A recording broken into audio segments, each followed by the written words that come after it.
Bonjour et bienvenue à tous à cette nouvelle job session spéciale Corrèze. Donc je suis Anne Frey, je suis responsable de la communication d'Amapa et je suis accompagnée aujourd'hui par deux personnes, donc par Charlotte Jeannot et Georges Belmonte, qui vont se présenter. Charlotte, à l'honneur. Donc Charlotte Jeannot, responsable d'agence sur la Corrèze. Bonjour Anne. Bonjour Bonjour. Anne et Charlotte. Donc bonjour à tous. Georges Belmonte, je suis directeur opérationnel, c'est-à-dire directeur régional sur la Nouvelle-Aquitaine. Voilà. Merci Georges et Charlotte. Donc pour commencer cette job session, est-ce qu'on peut expliquer peut-être aux personnes qui sont connectées avec nous aujourd'hui, quel est le contexte de cette job parler avec des personnes d'emploi? Voilà. Pour répondre à la demande croissante qu'on a sur le maintien à domicile, donc l'AMAPA recherche au cours des prochaines semaines sur la France entière 500 personnes pour intervenir auprès des personnes âgées et des personnes handicapées. Et on a vu le rôle important qu'avait le maintien à domicile avec la crise du Covid, notamment. Et donc, l'AMAPA est une norme, et donc on recherche des personnes. Et sur le département de la Corrèze, puisque là aujourd'hui on est là sur la Corrèze, on cherche 20 personnes pour les agences sur toute la Corrèze, pour ainsi dire. Mais en gros, nous, on a divisé la Corrèze en trois zones. Le Nord Corrèze, la Haute Corrèze, disons, avec Ussel, la Moyenne Corrèze avec Tulle et la Basse Corrèze avec Brive. D'accord, très bien. Alors, est-ce que vous pouvez nous présenter tout d'abord l'un ou l'autre? C'est quoi l'AMAPA? L'AMAPA, c'est la branche sanitaire et sociale du groupe d'Octogestio, c'est-à-dire que c'est un groupe qui a trois composantes: la santé, le médico-social et l'hébergement social. Donc, l'AMAPA regroupe les services de soins et d'aide à domicile, ainsi que les hébergements en EHPAD ou en résidence service. Elle se rajoute à cela des missions comme la téléassistance ou comme le portage de repas. D'accord. Donc, on va dire concrètement, l'AMAPA fait partie d'un groupe, si j'ai bien compris, qui a plusieurs activités. Un groupe qui s'appelle Doctegestio, dont l'objectif, si je résume un petit peu ce que tu viens de dire, Georges, c'est la santé et le bien-être pour tous. Est-ce que vous avez peut-être l'un ou l'autre quelques chiffres à nous donner sur la partie médico-sociale de ce groupe qui s'appelle AMAPA, pour qu'on situe un petit peu l'ampleur de cette association? Cette association est présente dans 28 départements. C'est en gros 5000 salariés. Donc, et sur la Corrèze spécifiquement, Charlotte, on a combien d'intervenants et d'interventions? Aujourd'hui, sur la Corrèze, on a environ 200 salariés qui interviennent au quotidien, ce qui nous permet d'aider 1100 personnes pour à peu près un volume d'activité. On est sur les 14 000 heures tous les mois. D'accord. Donc une belle activité aussi en Corrèze et sur l'ensemble du territoire français, comme j'ai compris, puisque voilà, 30 départements où les services sont proposés, c'est pas rien. Est-ce que, donc on a parlé un peu des services qui étaient proposés, donc on est vraiment sur une offre globale, je crois. Georges, vous nous parliez de téléassistance, donc d'aide à domicile. Est-ce qu'il y a d'autres services aussi qui sont proposés?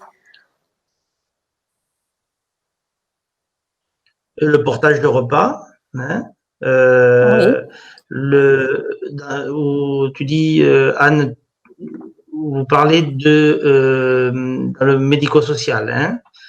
Oui, surtout il y a ensuite les soins à domicile. On a sur le territoire un ensemble de SIAD et les SAD, mais peut-être dans le contenu des missions que l'on a régulièrement, peut-être Charlotte pourrait développer puisqu'elle est en prise directe avec les différents responsables de secteur pour mettre en place toutes les missions. Après, effectivement, au niveau des services que propose la MAPA, on est sur ce que Georges a dit, hein, donc de l'aide à domicile, de la téléassistance. On fait également de la garde d'enfants.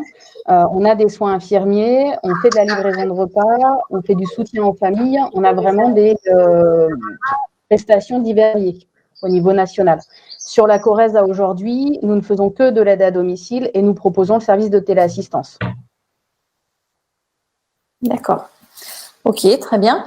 Est-ce que, voilà, toujours pour compléter un peu, présenter un peu qui on est chez Amapa, est-ce qu'il y a des valeurs clés chez l'Amapa?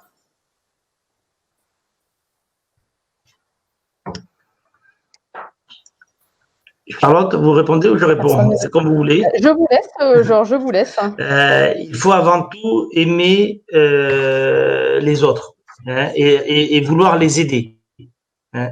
Le savoir-être est une dimension importante dans nos métiers. Ça veut dire aussi une capacité d'écoute, de grande écoute.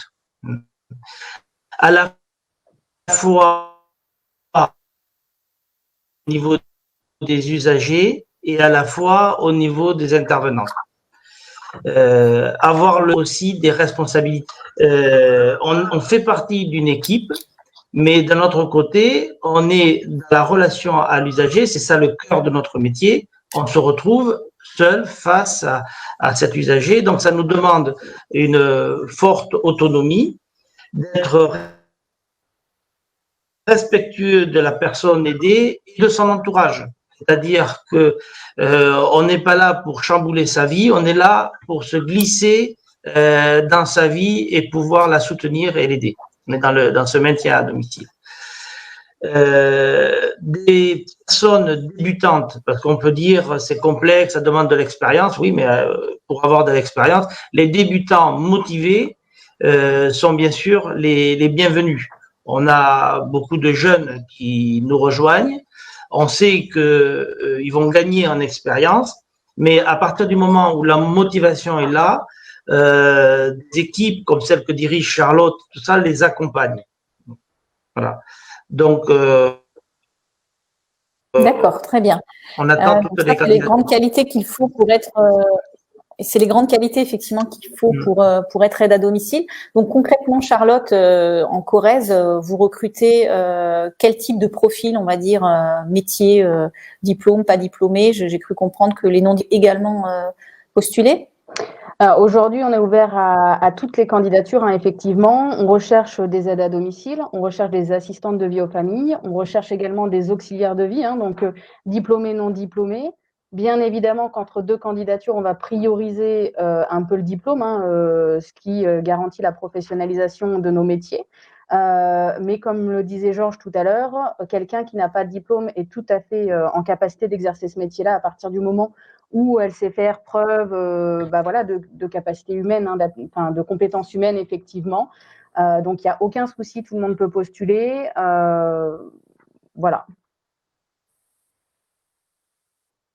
C'était très clair. Alors peut-être pour matérialiser un peu le métier, ce que je vous propose et à toutes les personnes qui nous accompagnent là sur ce live, de regarder, de visionner une courte vidéo de 2 minutes de Caroline. Caroline, c'est une aide à domicile qui travaille chez Amapa depuis plusieurs années et elle va vous parler de son métier, voilà, qu'elle réalise avec passion, je crois, et on en reparle. Et si vous avez des questions juste avant de lancer la vidéo, n'hésitez pas à commenter la vidéo avec toutes vos questions. On y répond dans quelques minutes. Donc, on regarde la vidéo de Caroline et on revient. À tout de suite. Je suis Caroline, je suis aide à domicile à la MAPA de Sarreguemines.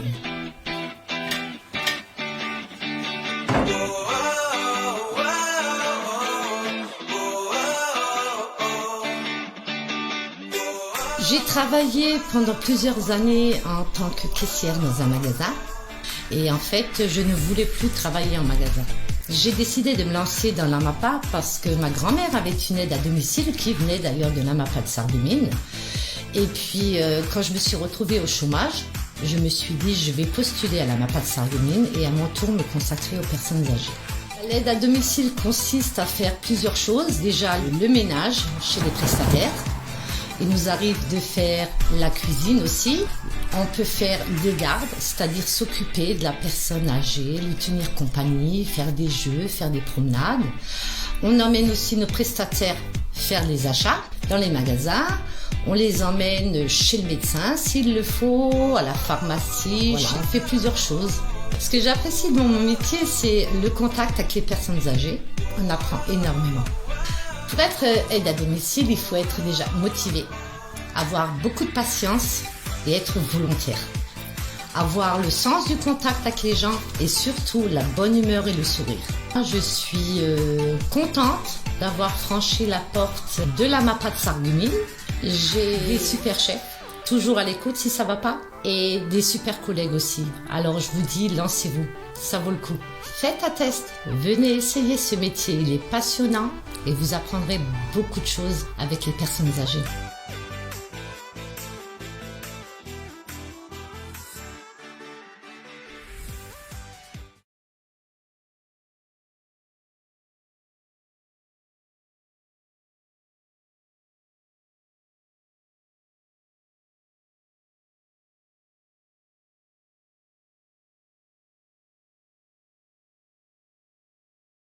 Justement ces missions et chez qui une aide à domicile de l'AMAPA intervient au quotidien?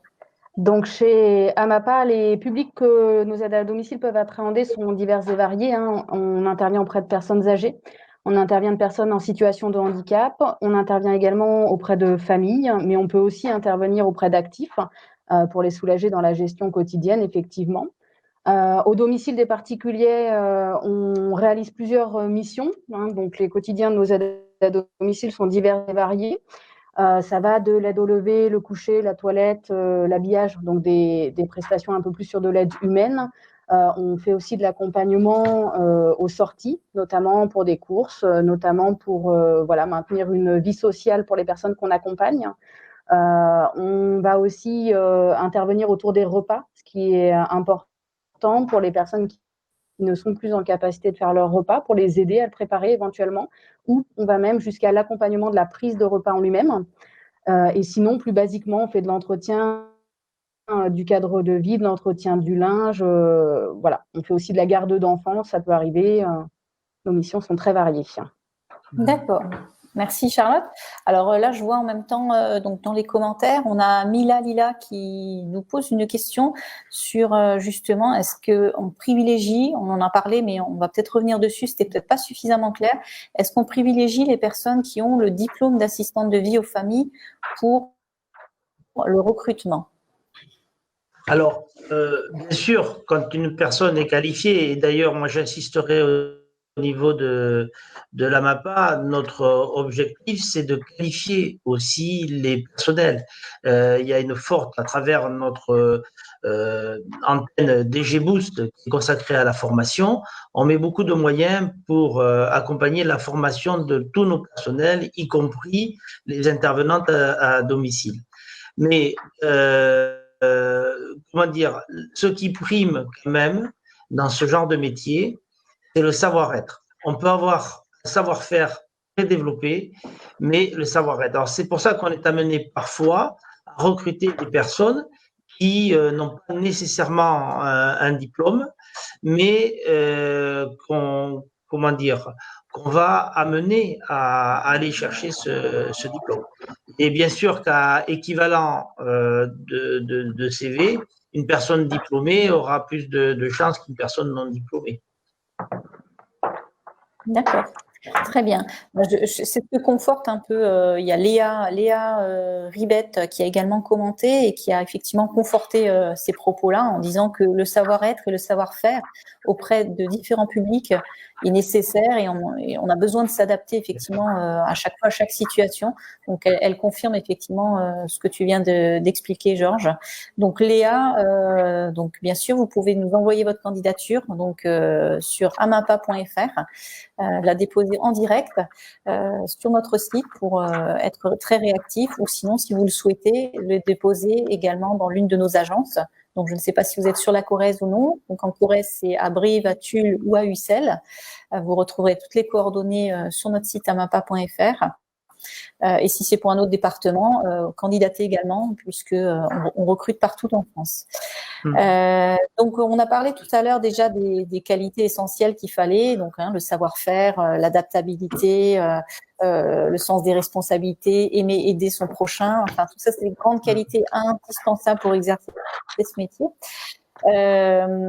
Autre question, est-ce que pour que les gens qui sont avec nous matérialisent peut-être un peu mieux également le métier, comment se rythme un peu une journée type d'une aide à domicile? Charlotte, est-ce que tu peux nous expliquer un peu comment ça se cadence? Alors, nos salariés donc interviennent à domicile, ça c'est sûr. On leur fournit un planning d'intervention. Ces prestations tournent autour de leur lieu d'habitation. On essaie de minimiser les déplacements, effectivement, pour que tout le monde soit gagnant, que la salariée ne passe pas sa journée en voiture, que ça évite la fatigue et ce type de problème. Donc, en règle générale, on tourne sur un rayon autour de 20 km autour de domicile. Au niveau d'une journée en elle-même, au niveau des horaires, on peut avoir une amplitude horaire assez variable. Nos prestations sont entre 8h et 20h en règle générale. Bien sûr qu'on planifie dans le respect de la convention collective et du code du travail. On aide les gens souvent et majoritairement autour des repas. Donc, il y a beaucoup de prestations, souvent le matin, le midi et le soir. Et bien évidemment que ça inclut des prestations le week-end, un travail de dimanche et les jours fériés, même le samedi. Mais effectivement, quand vous êtes amené à travailler le week-end, bien évidemment que vous avez des jours de repos la semaine et choses comme ça. Donc, ça, c'est bien mis en place par le biais d'un planning. Il n'y a aucun souci de ce côté-là. Après, petite question complémentaire qui risque peut-être d'intéresser les gens qui nous écoutent. Est-ce qu'il est nécessaire ou utile d'avoir, on va dire, un véhicule, le permis véhicule léger? Est-ce que c'est nécessaire? Alors, on ne va pas se cacher. Nous, on intervient sur le département de la Corrèze, effectivement. La Corrèze est très rurale, on va dire. Donc, c'est assez compliqué sans véhicule, même si c'est faisable sur certaines localités. Il est fortement recommandé d'avoir un permis B, effectivement, et un véhicule avec. Ce qui est valable en Corrèze, les moins dans les grosses agglomérations urbaines pourvues de transport. Vous voyez, sur la Gironde, par exemple, que je suis aussi, sur Bordeaux ou sur Arcachon, il y a des personnes qui n'ont pas le permis. Mais ça dépend de la configuration du territoire. Je voudrais revenir, tout à l'heure on parlait de la formation. Il faut bien percevoir que la formation aujourd'hui, avec ce qu'on a vécu aussi au moment du Covid et autres, c'est une formation par visioconférence, comme on est en train de faire là souvent. Il y a un accompagnement à distance et les personnes qui rentrent dans ces formations, anime souvent Charlotte, qui fait partie aussi du service formation, peuvent le faire aussi à distance. Il n'y a pas besoin qu'elle se déplace et tout ça. Souvent avec des charges de famille, c'est un petit peu compliqué. Donc voilà. D'accord, très bien. Donc, toujours pour être de plus en plus précis aussi, on a des commentaires là-dessus, des questions. Concrètement, quel type de contrats sont proposés et quel est le salaire également proposé pour travailler chez Amapa en tant qu'aide à domicile? Alors, nous, ce qu'on souhaite, c'est de tisser un lien sur une longue durée avec nos salariés. On s'améliore tous en compétences. Donc, on va chercher des CDI. Alors, bien évidemment, on est dans certaines situations. Je parle par exemple la période dans laquelle on va rentrer, là, la période d'été. Il y a des absences, des congés à pourvoir, donc on va proposer des CDD. Et Après, bien sûr, ceux qui ont donné satisfaction sont prioritaires sur les CDI. Un autre élément aussi à prendre en considération qui intéresse plus les jeunes, ce sont tous les contrats en alternance. On met un gros paquet sur l'apprentissage et les contrats de professionnalisation. L'objectif, après le salaire de base, c'est un salaire qui varie entre 1540 et 1700 euros brut mensuel. Et ce qu'il faut voir, c'est que ça, c'est le salaire de base. Et derrière, il y a un ensemble d'intéressements, de primes diverses, etc. On pourra peut-être y revenir, qui viennent compléter ce salaire de base. D'accord. Donc, juste pour rester encore sur les contrats, avant d'aller plus loin, effectivement, sur peut-être les petits plus, on va dire, qui viendraient compléter. Sur le type de contrat, on a une question donc de Mila, toujours Mila Lila, qui demande si donc du coup on prend des CDD en temps partiel précisément sur Brive. Je pense qu'elle doit habiter Brive, hein, Mila. Est-ce qu'il y aurait un poste éventuellement pour elle? Charlotte, vous voulez que je réponde ou... Après, donc Lila peut tout à fait envoyer son CV dès maintenant au niveau du site internet de la MAPA ou venir directement nous le déposer à l'agence.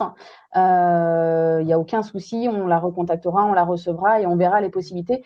Voilà, pour faire matcher le besoin qu'on a et ses obligations aussi à elle, puisqu'il faut le savoir, on parlait tout à l'heure des contrats, on peut faire du temps partiel, on peut faire du temps plein, on s'adapte aussi effectivement aux contraintes des salariés. Bien sûr, si elles ont du temps partiel, elles peuvent avoir des contraintes, on peut le comprendre, et elles doivent organiser un petit peu tout ça.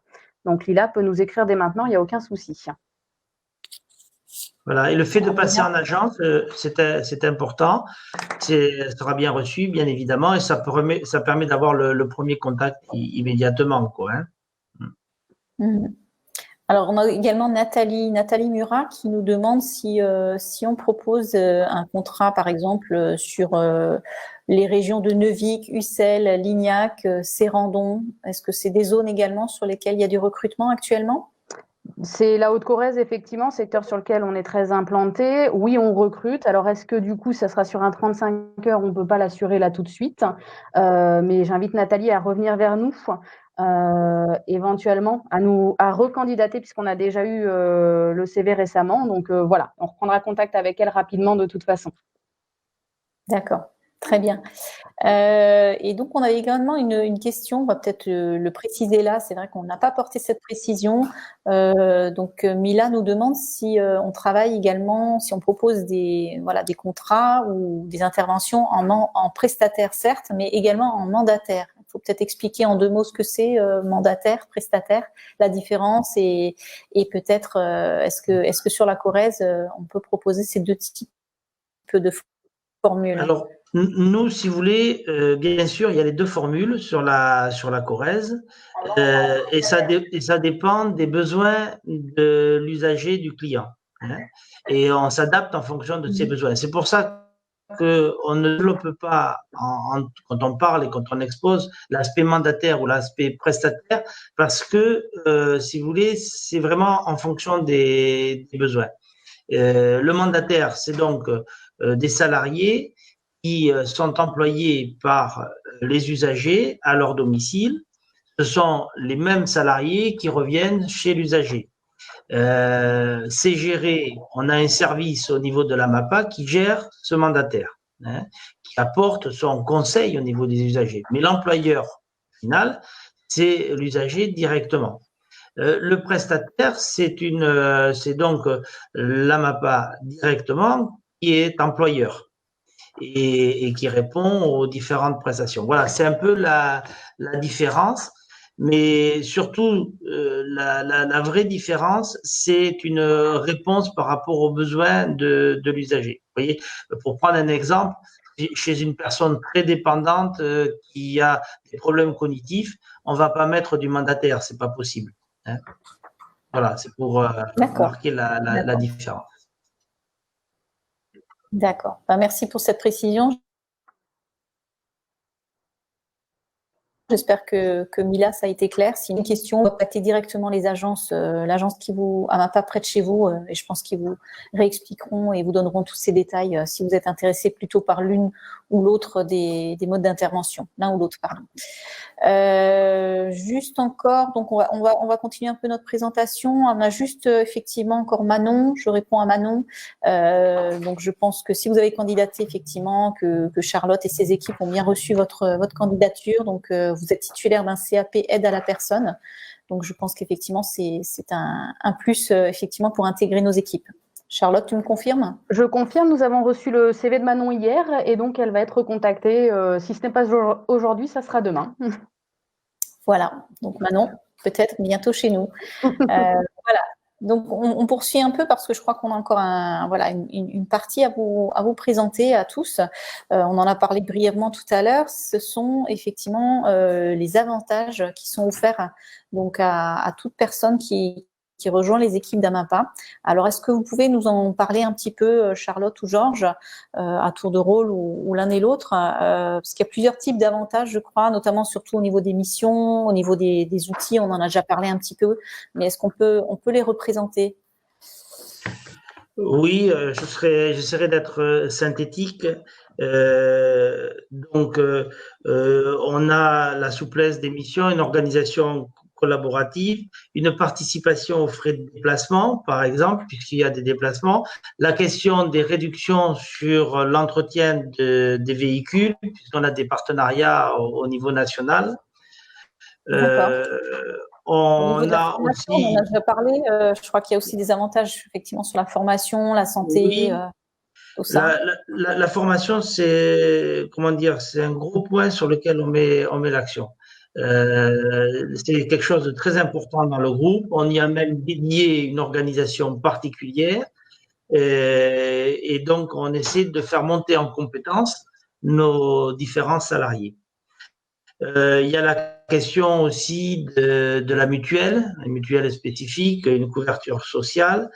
La question des intervacations, je pense pas, par rapport à d'autres conventions collectives, la convention collective dans laquelle on est, c'est-à-dire la branche de l'aide à domicile, est une des plus avantageuses. On a aussi, et c'est très important, quand on est dans les missions de relation avec les usagers, c'est des fois très complexe. On a en place une écoute et une aide psychologique 24 heures sur 24. Ensuite, on a aussi… confidentiel et anonyme, bien sûr. Hein, complètement, oui, tout à fait. Merci Anne. Confidentiel et anonyme. D'autres points, c'est, vu qu'on est un groupe sur 3 piliers, il y a des réductions en santé chez DoctoCare, quand on a la possibilité d'avoir des établissements DoctoCare de proximité, DoctoCare qui est la branche santé du groupe dont fait partie Amapa. On a bien sûr des réductions sur, par exemple, tout ce qui est l'aspect hôtelier. Automatiquement, un salarié de l'Amapa bénéficie de 50% de réduction dans tout ce qui est l'hébergement que l'on a en France et même à l'étranger. On a un système de primes de cooptation et de primes d'ambassadeurs. Alors, je ne vais pas rentrer dans les détails. Ça, Charlotte est beaucoup plus compétente que moi pour y répondre. C'est du quotidien. Là, les salariés qui aident au développement du groupe, qui contribuent à ce développement, bénéficient d'un certain nombre d'avantages quand, par exemple, dans le cadre du recrutement, on est dans le recrutement. Quand un salarié du groupe amène un CV d'une personne qui reste plus de 3 mois, il y a une prime de cooptation, qu'on appelle. Quand un salarié permet de bénéficier des heures en amenant des contrats, etc., il a bien sûr un intéressement. C'est surtout la dynamique. Ces primes sont là pour nous aider dans la dynamique, mais ce sont des primes qui peuvent aller de 50 à 800 euros. Hein. C'est très significatif. D'accord. Voilà, Donc, pour être synthétique. Est-ce que Charlotte, tu veux rajouter un petit mot à ce sujet-là ou c'est… Juste au niveau suffisant. des conditions de travail quotidiennes de nos salariés, un petit plus du coup, hein, tous nos salariés sont équipés d'un smartphone, donc effectivement qui leur permet dans un premier temps de déclarer leurs interventions, hein, badger l'entrée, badger la sortie, effectivement chez la personne chez qui elles interviennent, mais elles peuvent également appeler, faire des SMS et choses comme ça. On les équipe également d'une adresse mail professionnelle. Chaque collaborateur au niveau de la MAPA ou au niveau de Docté Gestio du groupe a une adresse qu'on peut correspondre comme ça. Nos salariés sont également équipés au niveau de matériel avec des gants, avec du gel hydroalcoolique en ce moment, bien évidemment toute l'année, hein, mais en ce moment plus particulièrement, avec les masques. On fournit, hein, l'employeur fournit tout ça effectivement pour assurer leur intervention dans la plus grande sécurité. D'accord. Très bien. Donc, on a fait le tour de ces nombreux avantages effectivement qui sont proposés à toute personne qui rejoint nos équipes. Donc, simplement, peut-être pour répéter, comment on fait pour postuler chez Amapa? Rien de plus simple, hein. Au niveau de la MAPA, effectivement, on a un site internet amapa.fr sur lequel vous pouvez directement déposer votre candidature en ligne, donc avec ou sans CV. On aime bien avec CV, je précise, mais voilà. On reçoit directement la candidature, ce qui nous permet de vous recontacter, de préciser votre besoin, d'où vous êtes exactement, de savoir vos disponibilités, vos créneaux, savoir ce que vous souhaitez, hein, si c'est du temps partiel, du temps plein. Ou si éventuellement, c'est un peu plus difficile par Internet, vous pouvez venir directement dans nos agences. Donc, je rappelle qu'on en a une sur Ussel, on en a une sur Tulle et une sur Brive. On est ouvert effectivement de 8h à 17h en règle générale et on serait ravis de vous avoir parmi nous. Voilà. Donc, je crois que tout est dit. Donc, on a encore un petit commentaire de Farah qui effectivement demande si on a des postes d'assistante de vie sur Brive ou Malmort. Charlotte, je pense que globalement, on a des postes partout. On peut répondre. On verra avec elle en direct. Donc, Farah, envoyez-nous votre candidature par l'une ou l'autre des solutions, soit sur amapa.fr directement dans la petite rubrique emploi. Je répète aussi, dans cette rubrique, vous allez retrouver le témoignage de Caroline qu'on a visionné tout à l'heure. Il y a également plein d'autres témoignages qui pourront être regardés pour vous donner envie de postuler chez nous. On a également une chaîne YouTube sur laquelle vous trouverez également plein d'autres vidéos sur la MAPA, pas que sur du recrutement, mais sur toute la dynamique de nos équipes. Donc, je vous invite vraiment à aller voir pour découvrir un peu plus encore la MAPA et ses services, ses équipes. Voilà, donc je crois que nous avons fait le tour. Je ne vois pas d'autres commentaires qui arrivent. Donc, cette vidéo sera bien sûr disponible en replay très vite, dans quelques minutes sur Facebook. Voilà, elle pourra être regardée, revisionnée une deuxième fois, une troisième, une quatrième, partagée avec également toutes les personnes autour de vous qui souhaiteraient découvrir ce métier d'aide à domicile et éventuellement pousser la porte de la MAPA pour postuler et voilà, rejoindre nos équipes très bientôt. Voilà, donc pour moi c'était le mot de la fin. Charlotte, Georges, encore un petit mot ou c'est... Vous remercier et répéter que nous accueillerons avec plaisir dans nos agences. C'est le moyen aussi très direct de faire connaissance et d'échanger. Voilà, donc merci à tous et merci à vous deux, Anne et Charlotte. Merci Georges. Charlotte. Merci, et puis on vous attend du coup. Voilà, donc à vos CV, on attend vos profils et puis on vous dit donc à tous ou à toutes à très bientôt, peut-être dans nos équipes. Au revoir tout le monde. Merci, au revoir. Au revoir.